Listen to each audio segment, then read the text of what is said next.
Selamat datang lagi teman-teman di video berikutnya ya. Pada video ini ada series soal gitu ya dari pembahasan materi chapter 5 dan 6 yang present worth analysis sama annual cash flow analysis gitu ya. Ada 6 soal, jadi 3 soal dari chapter 5, 3 soal dari chapter 6. Intinya untuk melihatlah gimana alur pengerjaan atau berpikirnya gitu ya. Lagi-lagi, aku nggak tahu gimana nanti ujian kalian pakai Excel atau di atas kertas. Nanti mungkin bisa diinfokan ya, divalidasikan yang mana nih gitu. Karena untuk sekarang yang aku pakai adalah cara-cara di Excel, secara cepatnya gitu ya, menghitung dengan Excel pastinya. Tapi kalau nanti ternyata pakai kertas ya nggak apa-apa juga, teman-teman tetap latihan kayak gitu. Oke, kita bahas soal yang pertama. Sebuah tim engineering ditugaskan membuat prototipe produk baru. Mereka sudah menghabiskan 50 juta untuk riset dan desain awal. Jadi fase satu riset desain awal, mereka 50 juta. Untuk membuat prototipe fisiknya, itu fase 2-nya, ada dua pilihan vendor. Vendor A menawarkan 100 juta biaya pembuatannya, vendor B 90 juta tapi dia membawa atau muncul menawarkan teknologi yang lebih baru. Jadi beda dengan riset atau desain awal. Tapi 90 juta. Maka manajer proyeknya berargumen kita pakai vendor A. Karena total biaya 150 juta. Ya, 100 tambah 50, 150 juta.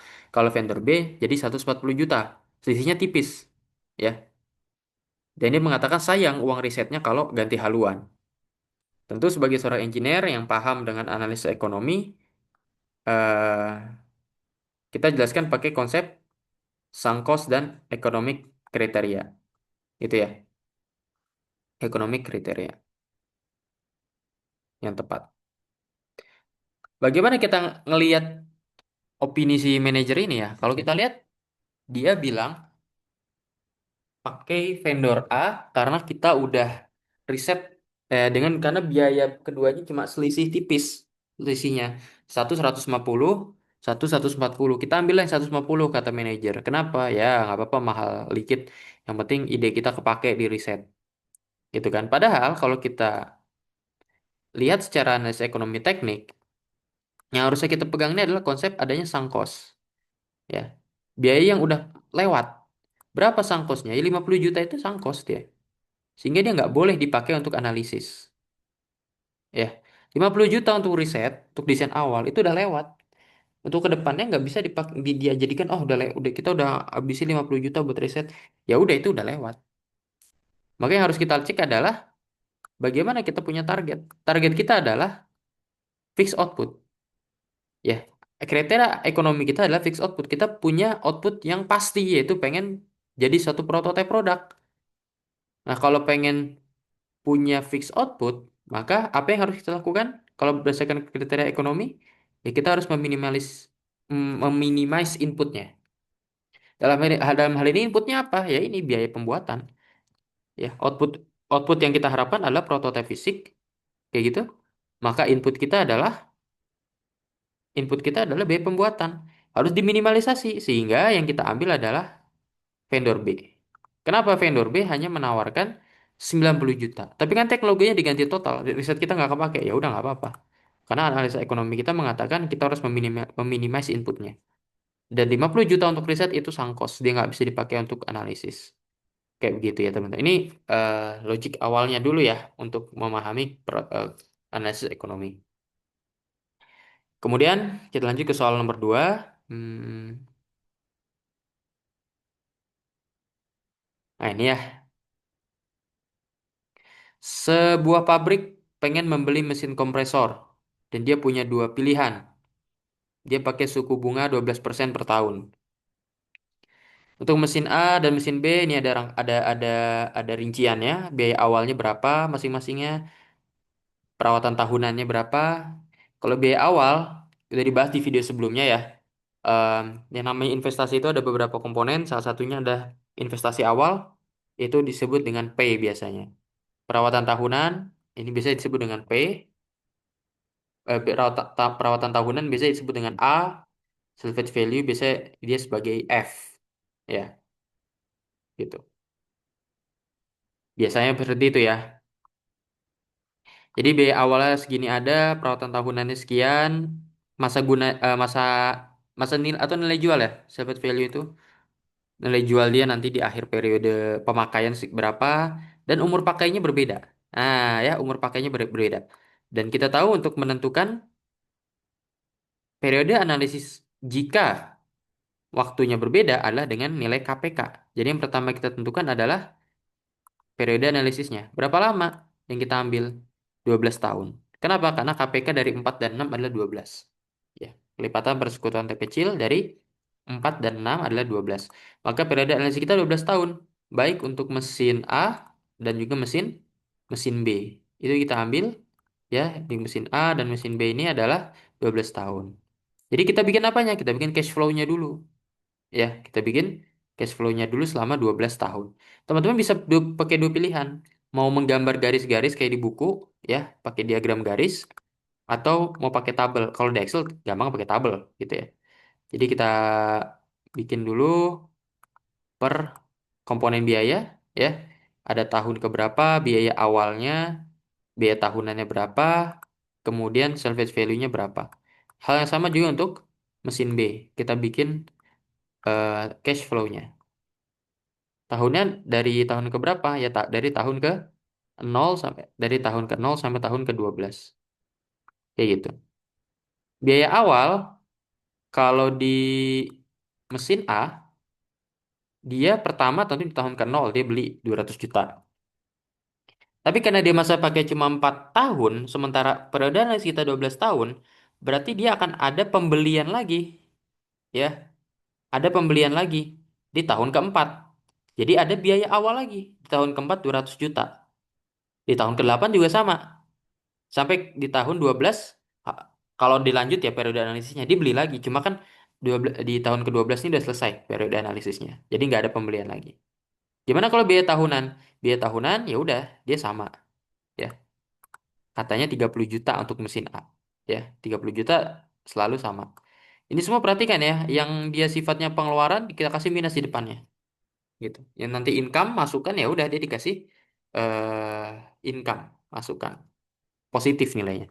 Misalnya apa salvage value? Salvage value-nya 20 juta. Artinya apa?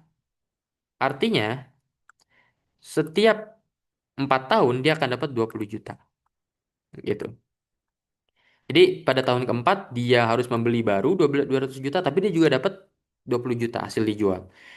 Tahun ke-8 juga sama dan tahun ke-12 juga sama. Ya. Kenapa ke tahun 12 juga sama? Karena emang tahun 12 kan akhir analisis. Jadi salvage value doang yang ada. Kita lakukan hal yang sama untuk mesin mesin B. Ya. Kita lihat dari analisis dari tahun 0 sampai 12 ada biaya awal karena mesin B itu 6 tahun masa pakainya. Jadi di tahun ke-6 dia ada beli lagi tapi juga dapat salvage value. Di tahun 12 dia ini harusnya nggak ada nih, ya. Sorry. Dia nggak beli lagi. Dia cuma beli di tahun 0 sama tahun 6 kayak gitu. Kalau ini kan 0, 4, 8. 12-nya dia nggak beli. Ini juga nggak beli. Tapi dia dapat salvage value 40 juta. Biaya tahunan ada minus 25 juta. Kayak gitu. Dari sini kita hitung cash flow-nya. Ya. Dari sini kita hitung cash flow-nya. Ya. Kita jumlahin, kita sum. Kalau pakai Excel tinggal di sum aja kan. Ini kalau tahun ke 0 cuma minus 200 juta ya. Tahun ini min 30, ini ada minus 210 dan seterusnya. Ya. Ini juga cash flow untuk mesin B kita buat. Kemudian setelah cash flow-nya kita tentukan present present worth-nya tiap tahun. Gitu kan. Nah, ini present worth-nya tiap tahun. PW gitu. Ini juga kita buat PW-nya untuk mesin mesin B.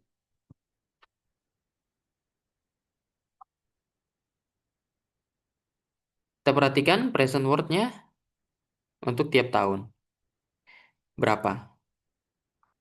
Menghitungnya bagaimana? Ya udah pakai rumus yang ini. Menentukan nilai P dari nilai F gitu. Ini rumusnya kalau manual pakai kayak gini ya teman-teman. I-nya berapa? I-nya 12% per tahun, 0,12. N-nya ya sesuai. Kalau tahun pertama N-nya 1, tahun kedua N-nya 2, tahun ketiga 3, sampai tahun ke-12 berarti N-nya 12 gitu. Jadi dihitung satu-satu. Kalau mau dihitung satu-satu bisa kayak gini. Jadi dihitung dulu present worth-nya satu-satu semuanya, ya, kemudian dijumlah. Nah, ini NPW, net present worth secara manual, dihitung satu-satu, dijumlahkan segini, minus 567 juta. Ya,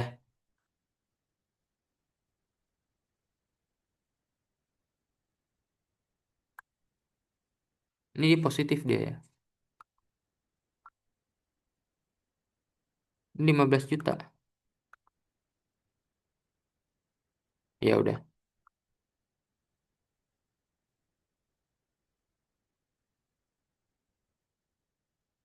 Jadi, present worth-nya kita jumlah semua, maka kita akan dapat nilai segini. Ya, kita akan dapat nilai segini, minus 567 juta. Ini yang B, 576 juta. Kalau pakai rumus Excel langsung juga bisa. Ya, jadi pakai rumus langsung. Itu kalau teman-teman perhatikan, rumusnya udah ada. NPV. F12 tambah. Jangan lupa kalau ngitung NPV atau ini bukan NPU, NPV, NPW sebenarnya. Hitung NPW itu jangan lupa ditambah sama modal awal. Modal awalnya berapa? 200 juta. Jadi ditambah F12 nih kalau teman-teman lihat nih, F12 itu adalah biaya awal. Jadi F12 ditambah NPV-nya, ini tinggal masukin rumusnya langsung di Excel ada. Ya. Nilainya sama persis harusnya. Kayak gitu. Ini juga NPW. Ya. Itu ya alur pengerjaannya sehingga kita bisa tarik kesimpulan. Ya, kita bisa tarik kesimpulan. Kesimpulannya, mesin mana yang lebih baik? Yang uangnya harus dikeluarkan lebih sedikit, yaitu mesin A. Ya. Minus ini artinya apa? Minus artinya kita mengeluarkan uang. Untuk mesin A hari ini kita ngeluarin uang 567 juta. Kalau mesin B harus 576 juta. Lebih gede mana? Lebih gede mesin B kan? Sehingga kita pilih mesin A. Kayak gitu. Walaupun di mesin A mungkin kita lebih banyak pembelian ya nanti di akhir tahun keempat beli lagi, di akhir tahun ke-8 beli lagi, tapi secara present worth dia lebih lebih murah kayak gitu. Ya. Jadi alur pengerjaannya dari menentukan periode analisisnya 12 tahun, dibikin cash flow-nya, dihitung present worth-nya tiap tahun pakai rumus yang di sini, ya. Bagaimana mengkonversi nilai F menjadi nilai P, kayak gitu. Kemudian dapat present nilai P-nya tiap tahun dan dijumlah semua dapat net present worth. Atau kalau pakai Excel nanti bisa langsung pakai rumus aja. Kayak gitu. Oke, ini untuk soal nomor 2 sudah semoga bisa dipahami. Kemudian kita pindah ke soal nomor 3. Jadi ini bisa diperhatikan, pemerintah daerah membangun jembatan penyeberangan yang diharapkan bisa bertahan selamanya. Ya ini biasanya emang kasus-kasus pada pemerintahan ya. Dia pengen membuat sesuatu yang sifatnya continue, sifatnya continue sehingga bukan periode analisisnya dibatasin sekian tahun. Ada dua desain yang diusulkan, desain baja dan desain beton. Ini rincian biayanya dan nggak ada umur ya. Yang ada biasanya periode apalah pengecatan ulang ya atau pemolesan ya atau pelapisan. Kalau beton itu bisa dilapis ya, pelapisan beton. Dan ini rumusnya udah disampaikan di video sebelumnya juga kapitalis cost P sama dengan A per I. Suku bunga 8%, mana yang lebih murah secara jangka panjang? Ya, makanya harus kita tentukan pertama ya bahwa nilai A ya nilai A-nya itu adalah biaya tahunan ini 50 juta sama 20 juta ditambah pengecetan ulang yang dipetakan per tahun. Kan pengecetan ulang ini 400 juta misalnya. Ini kan 10 tahun sekali. 10 tahun sekali begini. Nah, gimana kalau kita pecah, kita petakan jadi 400 juta ini setiap tahun dibayar. Gitu kan? Setiap tahunnya dibayar. Jadi 400 bukan 400 juta di di akhir tahun ke-10 baru dikeluarin. Tapi 400 juta ini ya dipakai atau dipetakan ke setiap tahun. Jadi A-nya berapa? Kita nyari nilai A-nya dulu karena untuk dapat nilai P ini kita harus dapat nilai ya. Ini apa sih yang ditanya? Desain mana yang lebih murah jangka panjang? Oh ya, kita mau nyari nilai A. A-nya apa P-nya? Kita lihat ya.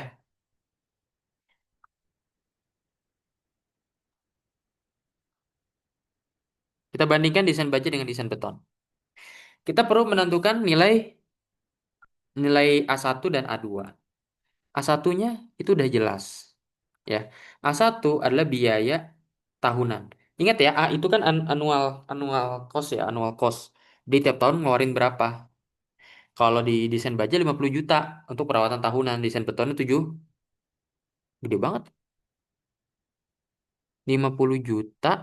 Ini bukan bukan 7 ini nih. Ini salah nih ya. Ini harusnya 20 juta ya, 20 juta. Nah, kalau di desain beton dia 20 juta. A2-nya gimana? A2-nya adalah yang pengecetan ulang tapi dipetakan per tahun. Maka pakai Excel itu mencari nilai PMT, pakai rumus PMT gitu. Atau kalau teman-teman udah ingat rumusnya adalah bagaimana mengkonversi nilai F menjadi nilai A gitu. Ya, ada nggak ya rumusnya? Nah ini ya, ini rumusnya di soal 4 baru ditampilin.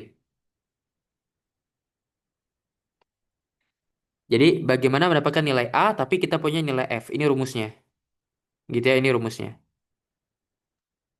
Nilai F-nya tadi 50 berapa tadi? Nilai F-nya 400 juta. Bunganya 8%, ininya 10 tahun ya. Maka nanti akan dapat berapa nilai A-nya? A2 kalau di sini. Untuk beton juga sama, lakukan hal yang sama. Ya, karena ini kan 400 juta dalam 10 tahun, ini ada nilai F. Di ujung di feature value-nya segini. Tapi kita nggak mau feature value, udah kita anggap aja setiap tahun berapa sih keluarnya gitu. Maka kita akan punya total A. Dijumlah aja. 50 tambah 27, 20 tambah 10. Kayak gitu, maka dapat nilai A-nya bisa dihitung dong kapitalis cost-nya berapa. Kayak gitu. Yang kita lihat, wah ini beda secara signifikan. Ya. Maka yang kita ambil adalah yang dipilih desain desain baja. Kenapa? Karena kapitalis cost-nya jauh lebih rendah secara signifikan. Si desain baja cuma butuh 5M ya. Kapitalis cost-nya berarti kan biaya awal ditambah ini rumus ini kan A per I. C3 itu adalah ini eh, modal awal, investasi awal ditambah eh, nilai kapitalis cost. Jadi bukan kapitalis cost ini adalah biaya akhirnya ya, tapi ditambah dengan modal awal. Ya ditambah dulu dengan modal awal. Ini juga salah nih. Ini salah salah jumlah nih bukan dengan D11 nih harusnya nih. Ini dengan D3 di jumlahnya. Nah, jadi kalau desain baja dia butuh 5,9 M, desain beton 7,3 M. Mana yang lebih dipilih? Ya udah yang baca aja karena lebih murah. Ya gitu ya. Kapitalis cost-nya.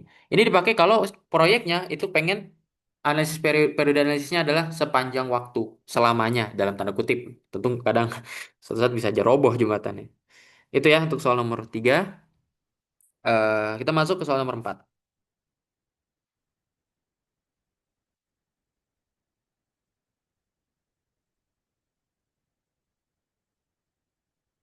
Jadi di soal nomor 4 ini perusahaan membeli pompa 80 juta, masa pakainya 5 tahun, salvage value-nya 10 juta di akhir tahunnya, di akhir masa umurnya. Dengan bunga 10%, tentukan biaya tahunan setara equivalent uniform annual cost EUAC dari kepemilikan pompa. Jadi artinya kalau kita bayangkan Anda beli pompa 80 juta di awal tahun, di tahun ke-0, terus Anda jual di akhir tahun ke-5 10 juta, itu sama dengan Anda sebenarnya nerima atau rugi sih gitu. Selama 5 tahun itu. Tiap tahunnya. Maka kita tinggal apa namanya kita lihat ya. PV-nya berapa? 80 juta. Ya, PV present value-nya 80 juta, future value-nya 10 juta.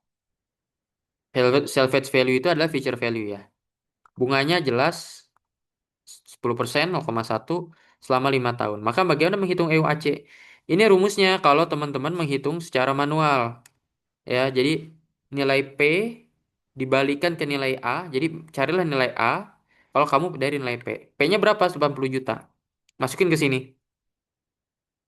Dapat nilai A, kemudian cari juga nilai A kalau dari nilai F. Ini kan ada dua komponen. Nanti dijumlah aja. Ini ya ditambah dengan ini. yang A dari nilai P dan A yang dari nilai F ini di dijum belum tentu dijumlah tapi bisa dikurang, sorry, dikurang. Dikurang. Kenapa dikurang? Karena yang satu income, yang satu outcome. Satu masuk, satu keluar. PV itu kan keluar, ya, dari cash flow kita keluar dia. Kita pakai untuk beli. Kalau yang future value, salvage value ini income. Jadi dikurang, ya. Secara manual seperti itu cara ngitungnya. Kalau pakai Excel itu udah jadi rumusnya, ya. Udah jadi. Jadi sama dengan PMT, payment, masukin aja sesuai dengan aturan, kayak gitu. Maka akan dapat 19 juta sekian. Artinya, dengan kita beli pompa 80 juta di awal tahun, dan di akhir tahun kelima kita 10 juta, itu sama dengan kita tiap tahun, ya, ngeluarin kos 19 juta sekian.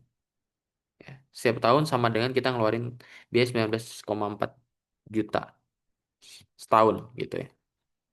Ini sederhana untuk menghitung, intinya adalah bagaimana melihat peran PV dan FV dalam nilai EUAC gitu. Ini rumusnya ya kalau secara manual. Plus atau minus, saling menjumlahkan atau saling mengurangkan, yaitu dilihat aja dari cash flow-nya. Dia sama dia, kalau dia satu masuk satu keluar maka akan saling minus. Kayak gitu. Oke, kita lanjut ke soal nomor 5. Ini juga sama ya. Manajer IT sedang mempertimbangkan dua sistem server, suku bunganya 15%. Ini adalah rincian biayanya, ya.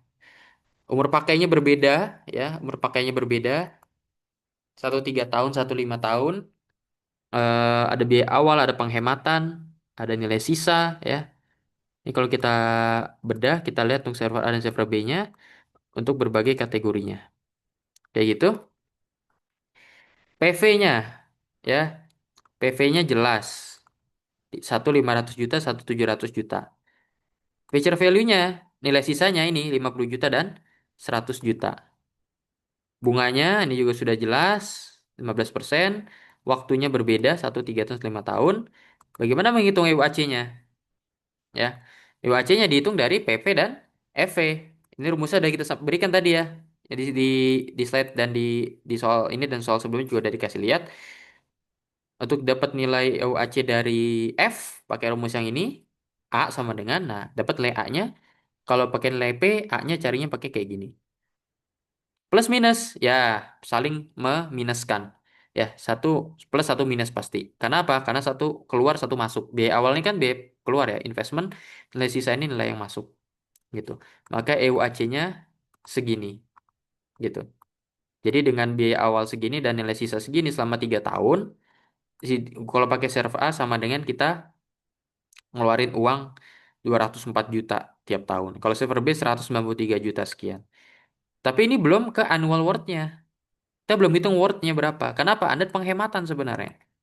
Ya, jadi lihat baik-baik. Komponen biaya itu dalam cash flow perlu diperhatikan dengan baik. Dalam hal ini pakai server itu ada biaya penghematan. Pakai server A kita bisa hemat 150 juta ya tiap tahun. Pakai server B kita bisa hemat sampai 180 juta. Jadi kalau annual worth berarti yang mana? Ya gampang, tinggal penghematan dikurang EUAC. Karena EUAC ini kan cost ya, equivalent uniform annual cost.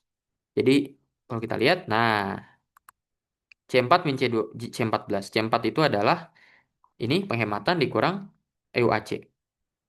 Kayak gitu. Kesimpulannya kita pilih server B. Kenapa? AW-nya lebih positif. Walaupun dua-duanya minus. Artinya apa? Baik pakai server A ataupun server B, sebenarnya kita rugi tiap tahun. Tapi pakai server B ruginya lebih ringan. 13 juta, 13,9 juta. Kalau kita pakai server A, kita sampai 54,5 juta ruginya tuh annual worth-nya. Nggak worth kita rugi. Gitu ya. Dari mana ruginya? Kita dapat penghematan, untung 150 juta, tapi kos yang dikeluarkan tiap tahun 204 juta. Kayak gitu. Lihatnya. Ya, ini menghitung manualnya ya. Teman-teman sekalian latihan juga. Oke, kita lanjut ke soal nomor 6. Ini sama ya, capitalis cost, tapi untuk pakai EUAC. Yayasan lingkungan ingin membangun fasilitas konservasi yang bisa beroperasi selamanya tentu saja ya. Eh, Ada dua opsi, mau bangunan biasa kah, konvensional, atau mau bangunan hijau. Nah, green building. Kalau biaya awal 100 ini 10 M, kalau bangunan hijau 13 M, lebih mahal. Ada biaya perawatan tahunan dan operasionalnya juga ada, ya. Bunganya 6%, mana yang EUAC-nya lebih rendah untuk periode tak hingga. Ya, kita lihat ya, bahwa perhitungan nilai EUAC kan berarti A, kita nyari nilai A kan, EUAC itu kan A sekali lagi ya. Dia adalah, kalau dari rumus ini, dia P kali I. Berarti EUAC itu adalah P kali I ditambah biaya perawatan tahunan. Kayak gitu. Ya, nilai EUAC selain dari kapitalis cost juga dihitung dari biaya perawatan tahunan. Sehingga kita lihat untuk bangunan konvensional dan bangunan hijau bagaimana. Nah, udah ketahuan gitu ya. Kesimpulannya dipilih bangunan konvensional karena nilai EUAC yang lebih rendah. Konvensional kalau kita lihat P dikali I-nya, P-nya 10 M, I-nya 6 miliar, 6 miliar, 6% ya. 10 M kali 6% ditambah biaya operasional 150 juta. Total bangunan konvensional tiap tahun Anda harus ngeluarin 750 juta. Kalau bangunan hijau Anda harus ngeluarin 860 juta. Perhitungannya begitu, EUAC-nya. Equivalent Minimum Annual Cost-nya 860 juta. Yaitu dengan cara modal awal P-nya ya dikali I, ini adalah A-nya dari modal ditambah biaya tahunan. Biaya operasional tahunan, perawatan, maintenance. 80 juta, dapat 860 juta. Kesimpulannya dipilih bangunan konvensional karena nilai EWC yang lebih rendah. Ya operasionalnya tiap tahun lebih rendah. Begitu ya teman-teman untuk latihan soal tentang memilih alternatif ya. Ada dua atau bahkan tiga. Nanti ini contohku semuanya cuma dua pilihan. Tapi misalnya nanti tiga pilihan, empat pilihan, lima pilihan. Intinya pilihlah yang sesuai dengan tujuan. Mau EUAC lebih rendah kah? Mau lebih tinggi kah? Mau annual worth-nya yang bagaimana? Atau present worth dan sebagainya yang bagaimana? Latihanlah untuk coba latihan soal manual dan pakai Excel. Aku nggak tahu nanti tolong konfirmasi gimana akhirnya ujiannya kalian pakai apa. Semoga membantu ya dan selamat belajar teman-teman semuanya.